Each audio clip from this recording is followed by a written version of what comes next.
akkaataa viidiyoolee garaagaraa feesbuuka akka tiiktaak akka yuutuubaa nashiidaa babbareedaa achirratti agarte takka gadi buufattee gadi dhiifachuu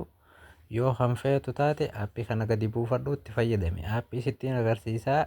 sheer godhii wal biraan gahaa kan beeyne irraa baratu akkasii amma aappiin sitti agarsiisaa. Karaa telegiraama keessanii deemtu telegiraama keessan keessa egaa seentanii booda gubbaa kanarra bakka sarchii jettu kanarratti faamishaatii jettanii barreessitanii oggoonni isinii dhufe irra gadi dhooftanii eega irra gadi dhooftanii booda aappiin isa kana aappii kana gadi dhooftanii eega gadi dhooftanii booda waan gabbusee jiru abdeet godhinaan jaha isin gad dhooftanii gadi buufattanii eegeenni isinii gadi bu'ee booda kiyya waan gabbusee jiruuf abdeet jee nagaafataa keessan immoo gadi buufattanii eega gadi buufattanii fixxanii booda isa aappii gabbuufattan san eega jawwaala keessan keessatti asitti eega agartanii booda gara feesbuukaa deemtan yookiin gara viidiyoo gadi buufachuu barbaaddanii san amma viidiyoo akkamii gadi buusee isinitti agarsiisu amma feesbuukni kiyya kana qoy amma ifuma jala seenee viidiyoo wayii gabbuusee isin agarsiisa.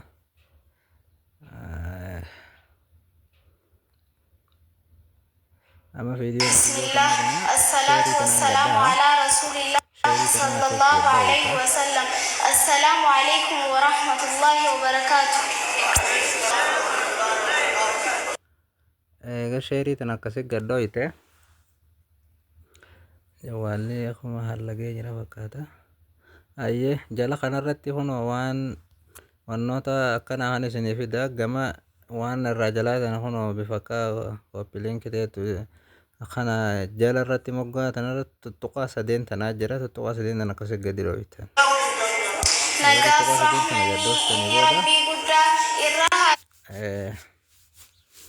أوسا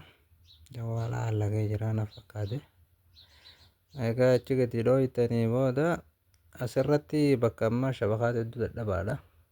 جوالني سخما متان غرق ليجرا فكادا. ammallee hono aappii san asitti argitoo jechuun moggaa jalaa kanarratti kanatti aappiilee tokko tokko isin fide yoonni asitti isin fidu dite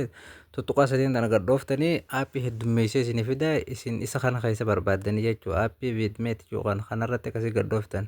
amma viidiyoo san gabbuusuudhaaf beeki viidiyoollee reefu linka sheerii dawanne san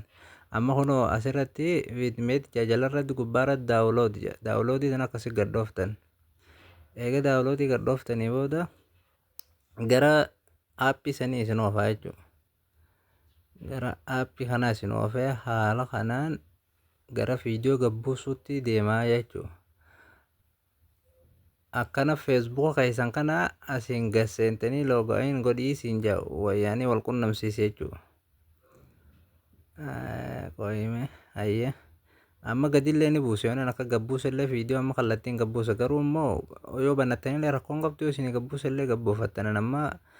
loogaawut godheen seena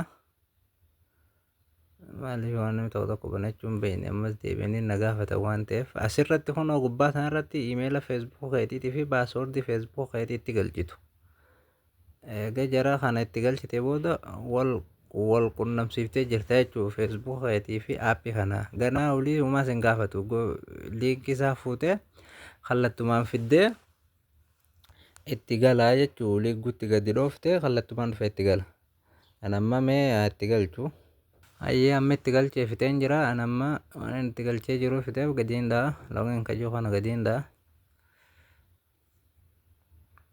akkana barbaadee haala kanaan gana wal qunnamee jira jechuudha feesbuukaa fi aappiin kun. Egaa haala kana wal qunnamsiiftanii booda asirratti koodii isin erga jechuudha. Egaa kanatti bifa kanaan isin fida koodii isin erga koodii yookiin waatsaappii irratti yookiin iimeela irratti yookiin waan irratti isin erga ati amma maal goota waatsaappuma irra gadhooyita. Waatsaappii irra gadhooyiteetuma koonfoormii jettaan. Egaa haala kanaan koonfoormii jetteen yoo lakkoofsolee lama feesbuuka keessaa qabaatu taate feesbuuka keessa yoo lakkoofsi lama ka jiraatu taate kan inni koodiin irratti si ergamu irratti raayitii gootan. Akkanatti jalarra kanarra koonfoormii jettanii qoodiin isiniif dhufti waatsaappii teessan irratti jechuu waatsaappii lakkoofsa kanaan qabdan akkasitti isinii banamaan kono qoodiin dhuftee jirti gubbaa irratti jechuu qoodii tana itti galfattanii jechuu jala kanarra konformiteetu tana itti gadooftoni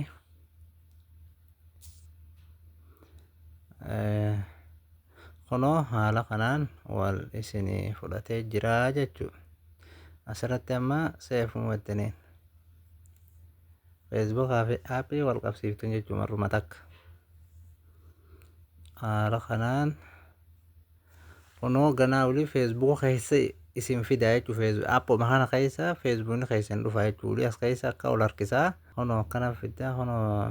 nadhu jajjaajituun akka wal qabee isinii fidaa kana keessa akka barbaadan kuno raayyaa abbaa macaa kana yooma gabbuufachuu barbaadan xiyyaa kana keessa gadhooftan viidiyoo jechuu ummatoon yoo isa kana sagalee gootanii gabbuufachuu barbaadammoo viidiyoo jee isin gaafata yoo viidiyoo taate kajalaa kanarra dhiiftan jechuu sana gadhooftan akkatti haala kanaan kunoo ana amma gadi buusuuf gadhahee jira jechuu viidiyoo raayyaa abbaa macaatan haala kanaan jala kanarra marsaa jechuu ogguunni isinii fixee booda walaas qara feetanii geeffattanii gabbuufattan akkasii barnoonni keenya kana fakkaataa sheer walii godhaa waan barbaadan komentii godhaa waan hin beekurraa isinittiin agarsiisa waan akkasii